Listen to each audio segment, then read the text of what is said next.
Alright, let's talk about the 2025 summer roadmap for Elsword, or at least what we can talk about so far. At the time that I'm recording this video, there hasn't been any complete official announcement from Elsword Korea, okay? What we do have right now is the upcoming quality of life updates for raids, which is already scheduled to hit the international version and the North America servers on May 21. This includes some important changes. A rework in gear power scaling for Rigomore, Tenebrous, and X-Scale. Skill focus line will be changed to boost all skill tiers instead of just one.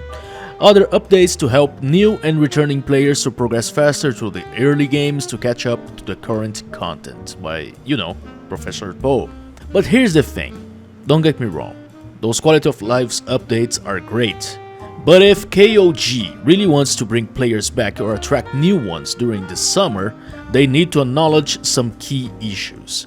The summer is a golden opportunity to grab attention. Take last year for an example. The summer roadmap was announced in April 18 in the Korea server and then a month later the global version.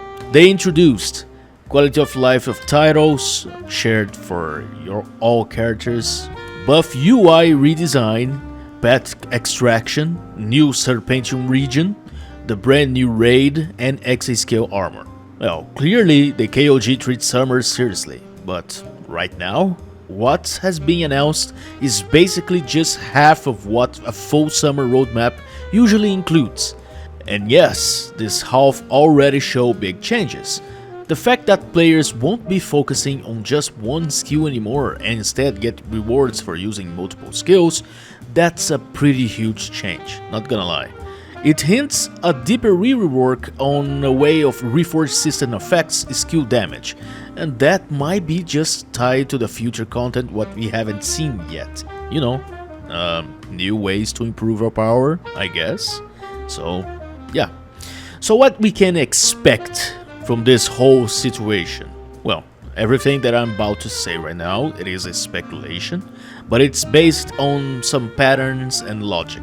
The quality of life updates are meant to remove the grind burning and help the new players reach endgame more quickly. So here's a quick list that I do expect some changes in those quality of lives that are coming soon.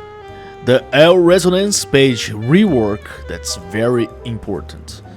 Buying house with ED, automatic magic enchanting, automatic imprint system, the rework for the weekly reward for refining materials, which is very, very important, the battle pass buff improvements, the abyss raid reset tickets as weekly rewards too. So we do have a lot to talk about, so let's get going. Well, the L resonance page rework, the KOG has been talking about this one for a long time. Right now, when you get past the level 550, leveling up your resonance gets extremely grindy and barely give you anything in return. It just isn't worth your time anymore. The idea would be implement a system that allows players to reach max power at lower resonance levels, make it easier for new players to enter endgame faster, without the need to grind, 700 plus to just stay relevant. It's very likely this change is coming, especially considering how much the Hyper Punch events helped the new players to hit at least the 350. Today, the ideal is to have around 400 L resonance points, so reaching that post-event still takes a while, unless they rework the system. The best case, the new system would reward players with lower levels, but still respect the grind of the veterans who invest a lot of time to grinding those levels. Buying house with ED. Yeah, right now you can rent a house from Ariel for 30 days or 120 days. Let's be honest, the current system is super outdated. You are basically renting something that could be just permanent. Housing give you stamina regen, pet affinity, and stats buffs. That's pretty much useful. Allowing players to buy it with ED would let them plan better and finally make some furniture trading that makes more relevant too. Now, the automatic enchanting. If you ever tried enchanting your weapon, you know the pain. You click, you click, you click, hoping to land that one perfect line. The auto-enchantment system would let you select your desired effect and let the game do the rolling until it hits. It's pretty simple. And also, please block the stat types that don't match your character. If your character is magic base, why are you getting physical attack lines? Please fix that too, KOG. Well, anyway, the next one, it is the auto-imprint system. It is the same idea of the auto-enchant, but the imprint effects. Save our clicking and save our sanity. The weekly refining reward rework. Now this is huge. Currently, you get the refining materials once a week, but you have to choose between blessed scrolls and fluorite stones. That means that you need at least 2 weeks to even get one safe refining attempt. And if your scroll fails at the first try, congrats, see you on the next week. This is especially painful now that plus 11 gear is pretty much required to stay relevant in raids. KOG could easily let us get the both items weekly. The RNG is already punishing enough, and this change wouldn't kill their revenue.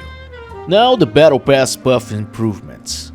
If you have been following the Battle Pass system from the start, you probably notice rewards keep getting worse somehow. To fix that, KOG launched the End Battle Pass, which helps weaker characters get geared more easily. The normal pass gives you double rewards from daily dungeons, which is great, but where did the cool stuff go? The old passes gave exclusive mounts like Birth and Black Griffin. Right now, not so much. I really do hate that one battle pass that they give us, the shrimp costume. It's, man, oh my god, I really was heated that time. I don't even want to remember anymore. But anyway, well, my suggestion, instead of just giving items, why not offer useful buffs like stamina cost reduction, drop rate increase, better farming supports for late game players, and, you know, make the pass actually feel rewarding again. Now the Abyss raid reset tickets. Well, there's not much to explain here. Abyss now is a farming raid. Why can't we get weekly reset tickets, like we already do with Rosso and Birth? Also, let us stack the reset tickets. Why are they still eating up our inventory space? I don't know, but this needs to change. Anyway, let me know in the comments what else do you think Elsword needs to improve in terms of quality of life, and maybe we will get a new power system, I don't know, for the job in the way.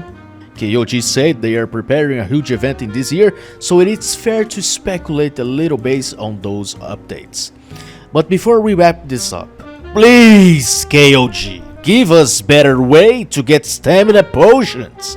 Having to go that PvP queue is just to farm a few stamina potions?